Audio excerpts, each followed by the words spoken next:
What is up, pimps and players? I am here in Agadir, one of the largest cities in Morocco. It's by the coast, very beautiful. There's a story that I'd like to share a couple days back that I experienced with me and my friend Jake on our stay. Now, if you've been to any Arab country or some African countries as well, you might be familiar with loads of people stopping on the street trying to sell you stuff. There's stuff like haggling as well, you know, they'll give you a really inflated price for something that's kind of cheap and you gotta like haggle it down and stuff, or they'll try and invite you to their shop to sell you something. This is pretty common in a lot of Arab countries and it happened to us countless times. Now, there was a time last week that we're off to the supermarket just to buy some basic groceries and stuff, and on our way back we're stopped by two respectable gentlemen. Now they start talking to us about, you know, they have a store, like they ask us where we're from, what our names are, basic stuff. Most vendors will do this in Morocco. And recently I've been reading Albert Camus' The Outsider, and almost as a joke I asked, do you have Albert Camus, you know, do you have The Outsider, have you got this book?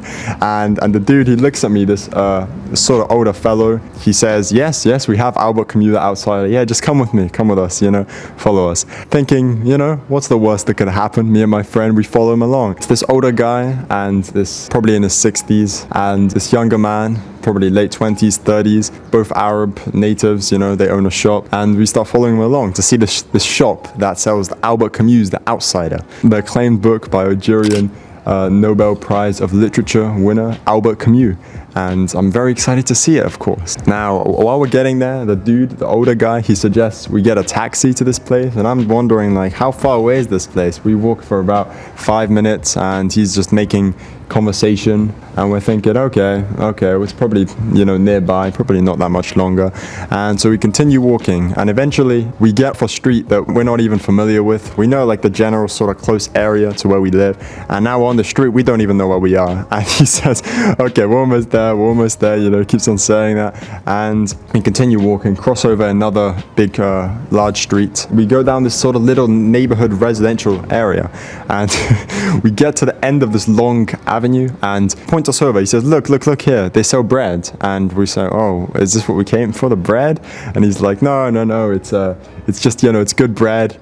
And one dirham for reference is around 10 cents or 10p wherever you're from, so it's pretty cheap. Loaf of bread freshly made, and we see this just an open door, and there's this large long corridor filled with bread in this house, and there's two men, one close to the door packaging everything. There's an oven right at the end and a man crouched down making the bread, and he says, very good bread, you should get this. And we're a bit confused now. We're like, you know, what's going on here?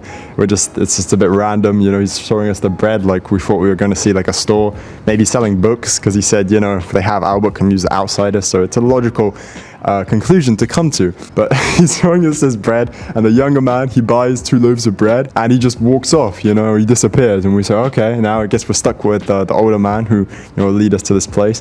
And then we continue walking. We cross 2 other very big roads after this, and at this point me and my friend are looking at each other. We're thinking, like, what's going on, like, where are we going? You know, it's sort of the sunk cost fallacy. Like, we've already gotten so far that we're thinking, well, we might as well keep on going. I mean, what you know, again, what's the worst that can happen?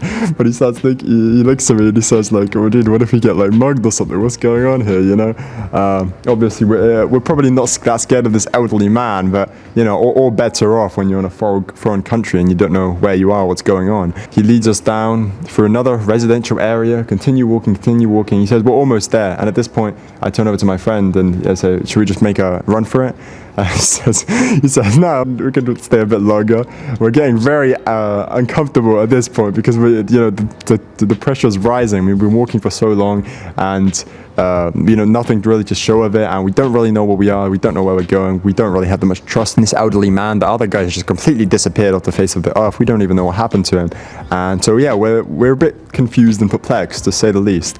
And we eventually see this tiny shop tucked in this residential neighborhood, and it's selling spices and agar oil. Now, if you've been to Morocco, you'll know that this is a very common thing to be sold in Morocco. Yeah, well, we think, well, hold on, he's not selling Albert Camus' The Outsider. You know, it's good we didn't get mugged or anything, but it wasn't exactly what we were expecting. And we see as well the younger man that disappeared earlier is actually right at the shop.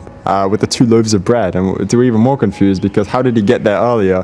Why did he disappear? Or, off the face of the earth like that? Did he teleport or something? He just got there faster?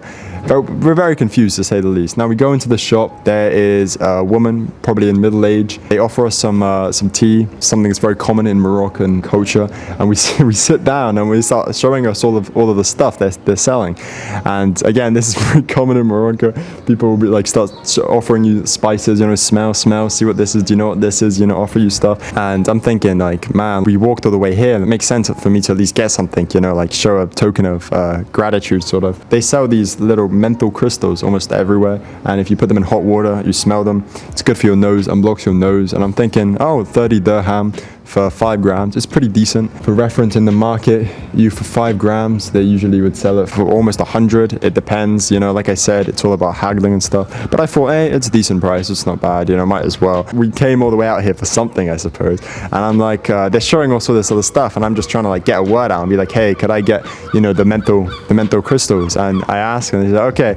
And I hand him an 100 dirham note, which is again around $10, and I say, can I get the crystals for 30? And he says he throws in some other spice. The older man, he says, oh, do you want this one as well? And I say, no, I just want the menthol crystals. And he says, you sure your friend doesn't want, you don't want? And I'm like, no, just those. And he hands me back 50, and I'm thinking, wait, hold on, I thought this was 30. They said the price right there. And they're like, no, it's 50. And we realized they've actually taken off the price tag. They said it was 30 dirham before.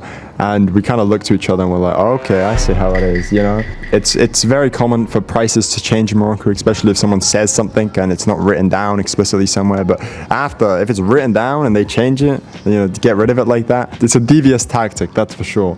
And at this point, I'm saying, okay, let's just get out of here, like, thank you. And then they keep on trying to sell us stuff, and we're like, okay, let's get out of here. And we walk away. And we're good basically. We make our way out after having drunk some of the Moroccan tea, which was very good, and walking 20 minutes across the whole city through the scorching midday heat, which I am, by the way, experiencing now. I'm not wearing shades to look cool. I genuinely cannot see because the sun is right above me. And I don't know if you can see, but I'm also very sunburnt. So that's the story. Hopefully you guys found it interesting. We didn't get mugged, but we did kind of get scammed. But it is what it is at the end of the day. Supporting the local community. Those guys most likely do not get very many visitors, and that's why they were out on the main street looking around, asking tourists, so they can attract people to their, in the middle of nowhere, like little shops selling spices and agar oil. So yeah, it's a very interesting experience.